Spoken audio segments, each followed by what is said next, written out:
Hi everybody, welcome back. We're here again in the shop today to come with this week's update.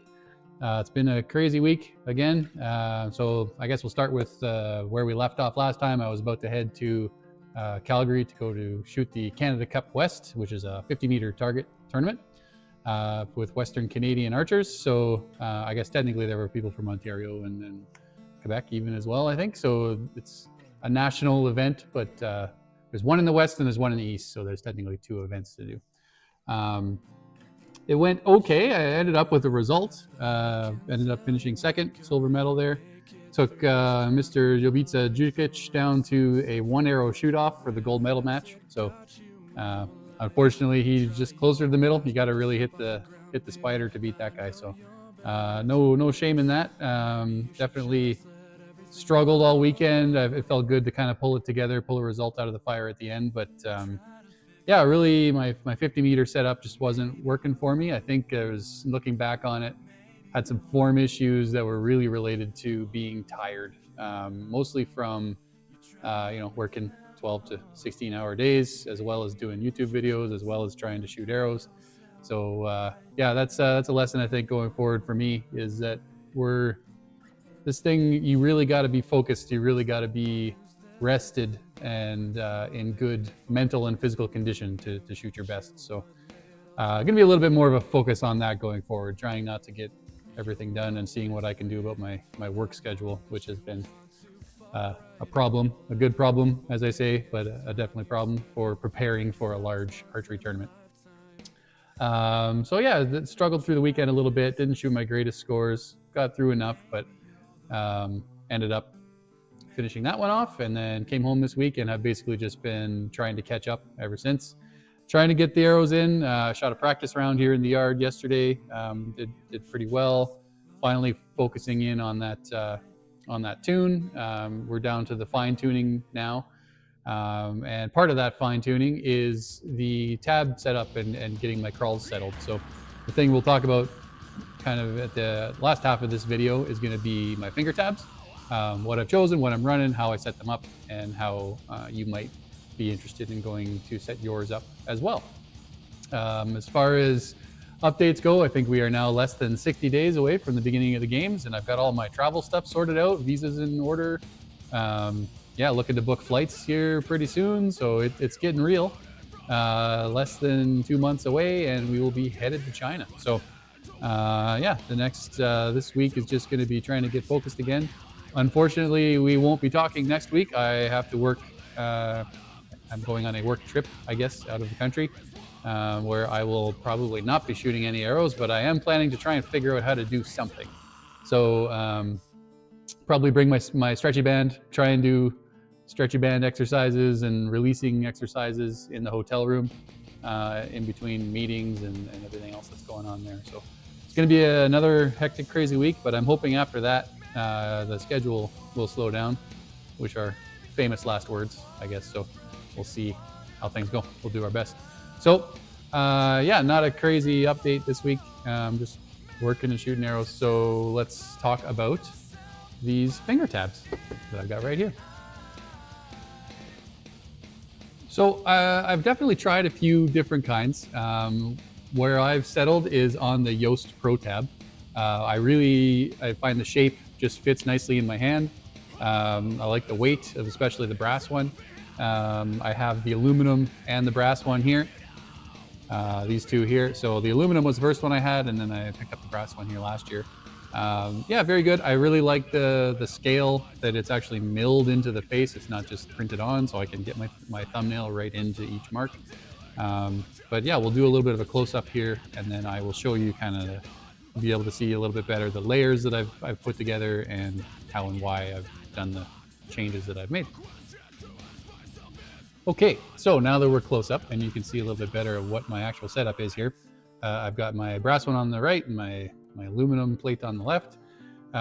First thing I have to say about finger tabs is nobody will ever be able to tell you what tab is best for you. Like a lot of things in archery, you really try something, see if it fits. That's basically how it has to go. It's such a personal thing, especially with finger tabs. These are your interaction with the string, and no two people are going to have the exact same feel, the exact same things that they like about the string itself and the way you interact with it. So basically what I'm saying is take everything I say with a grain of salt. This may be a direction that you would like to go, and it's totally fine if there's something completely different that you like.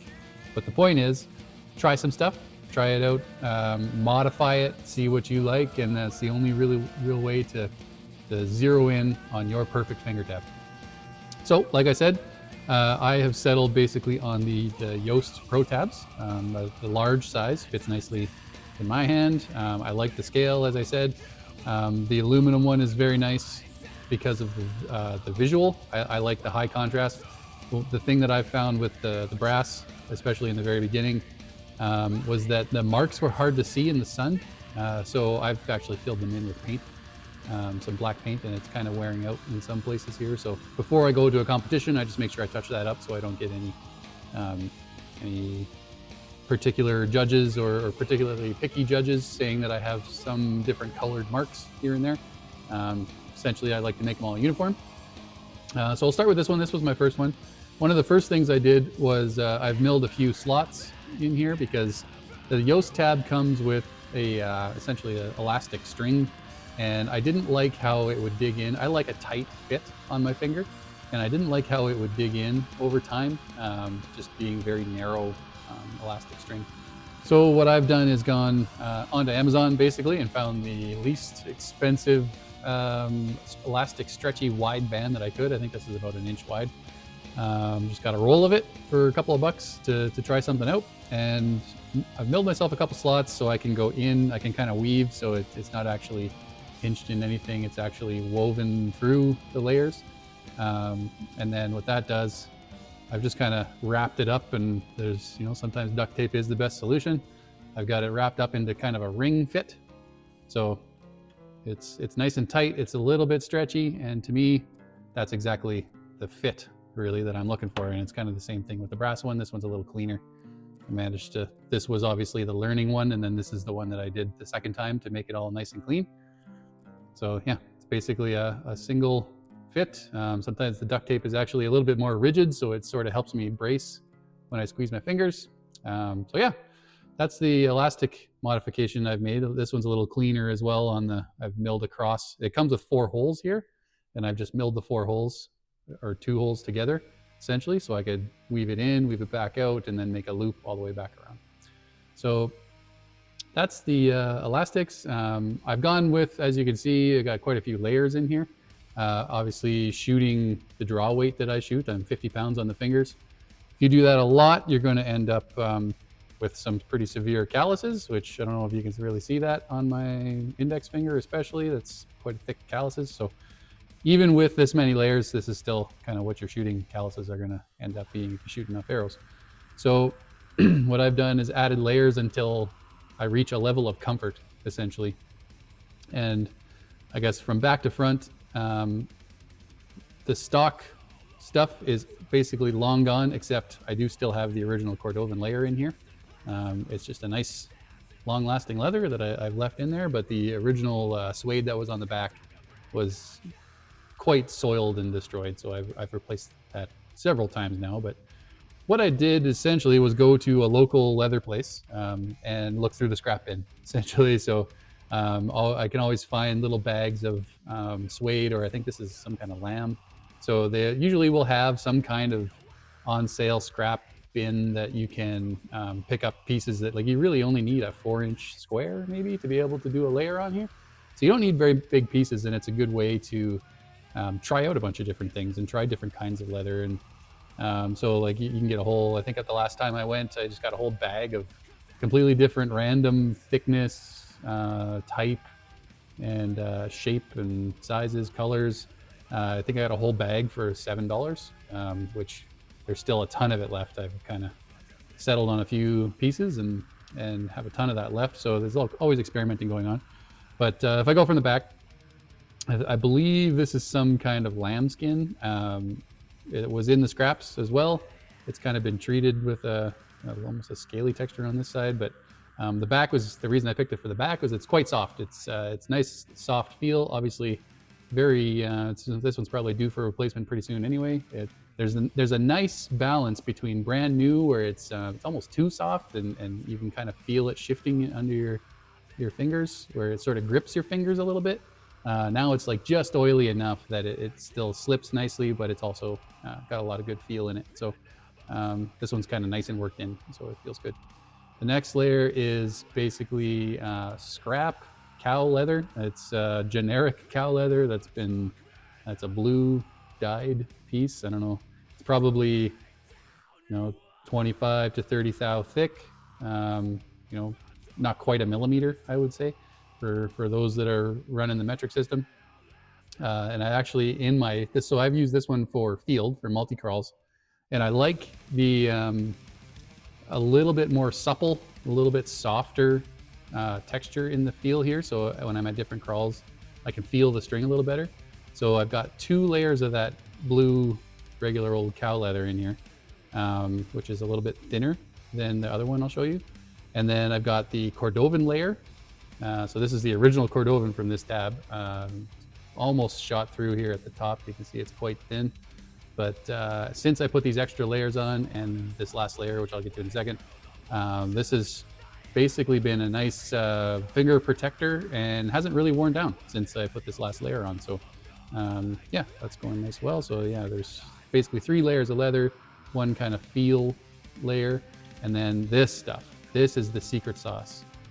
Since I put this stuff on, I basically haven't worn through a leather tab or any of the layers in my tab. I just replaced them because they kind of get soiled from the oil in your fingers. But this stuff is, it's called die forming film. So it's used for press brake or metal bending. So they lay it down as a layer in the tooling. So when they're trying to save the surfaces of when they're bending things like aluminum or stainless steel, where they want to keep the surface nice and not show any scratches or stretch marks in it, they lay this stuff down. So this is meant to be meant to carry tons of force, literally, and it's very smooth. It's very flexible and bendy, but almost indestructible. Like I'm not super strong guy, but I'm pulling pretty hard on that. And it does not stretch. It does not move. It looked like this the day I put it on, and I've probably shot, I don't know how many thousands of arrows in the last, well, this was about a year ago, right after Worlds last year. So this has been on my tab since late September, early October last year.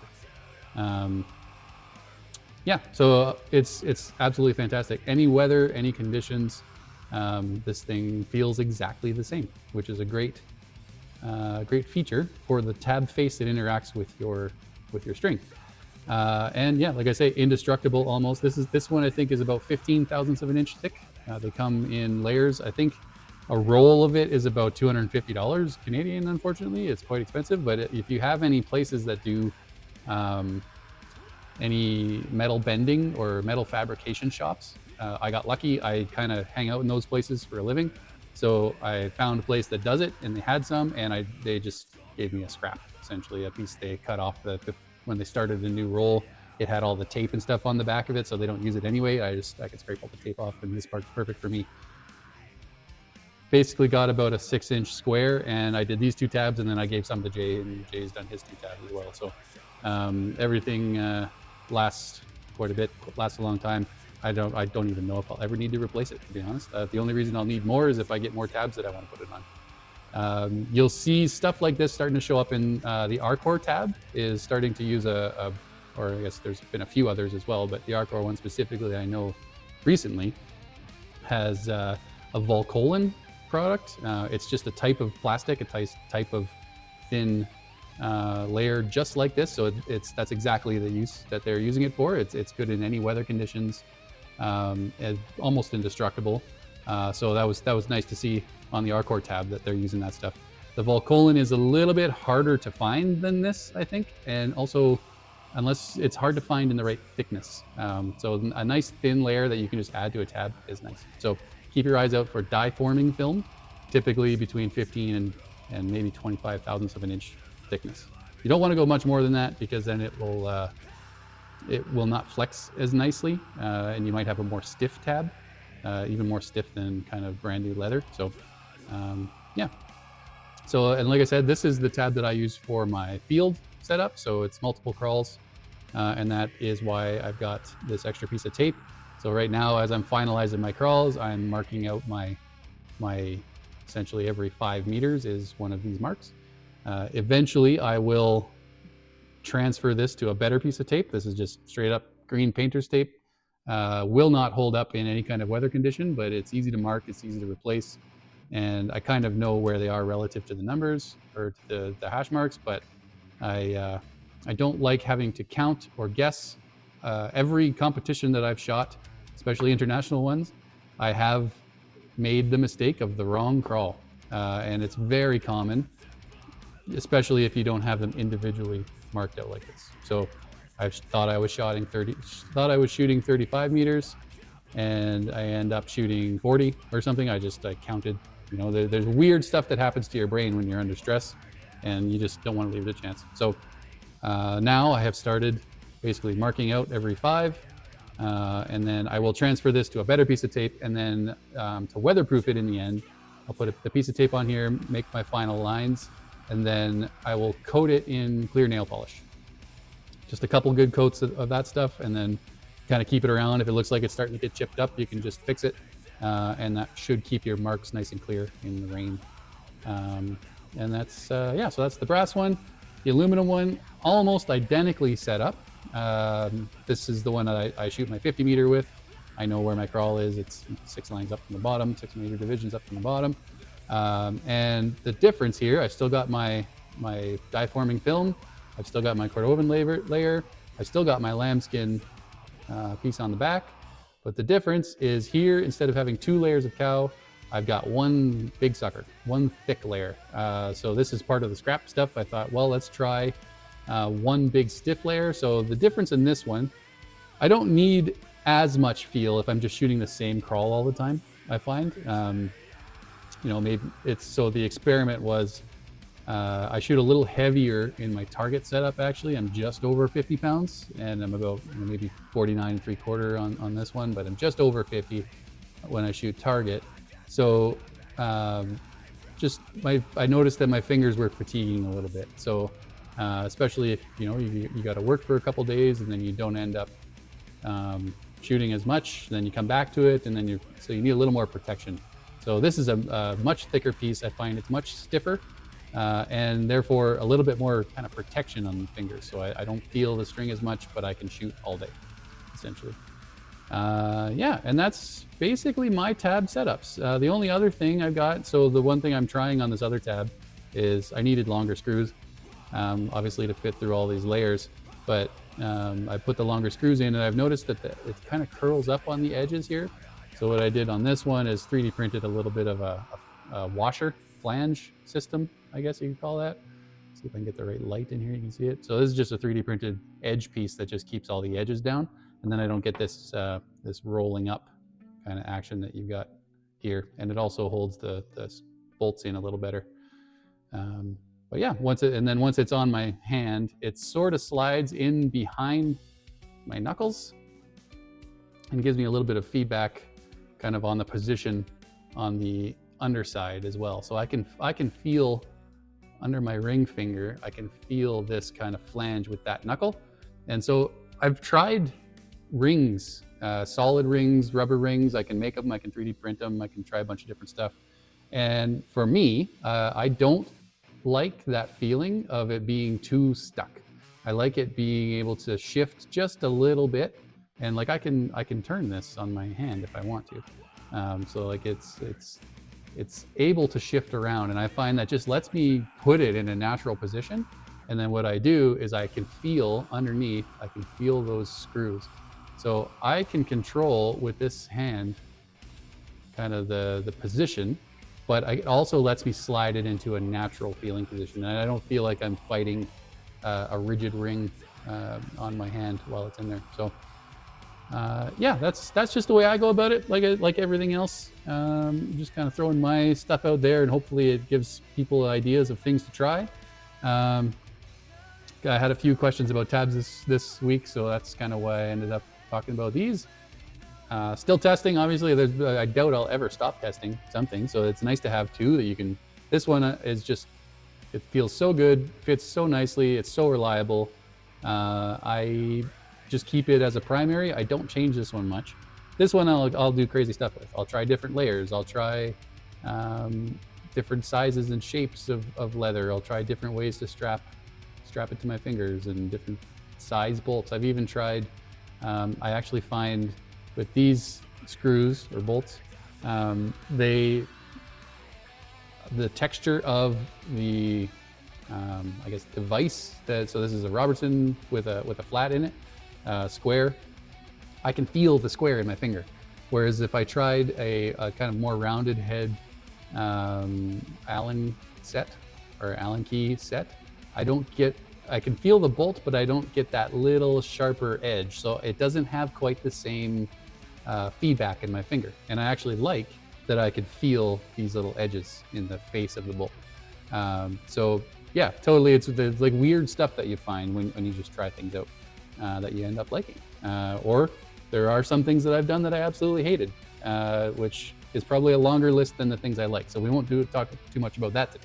So there's a not so quick summary of my finger tab setup and the reasons I've ended up in the place I've ended up.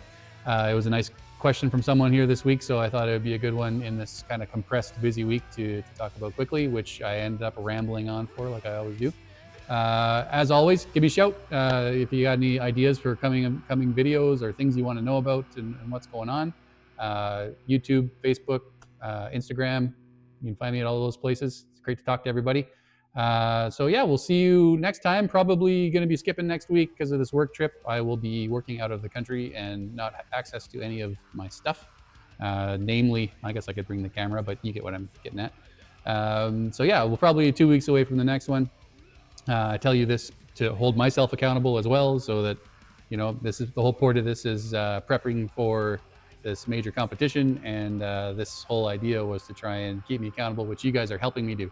So thanks very much, and we will see you the next time we see you.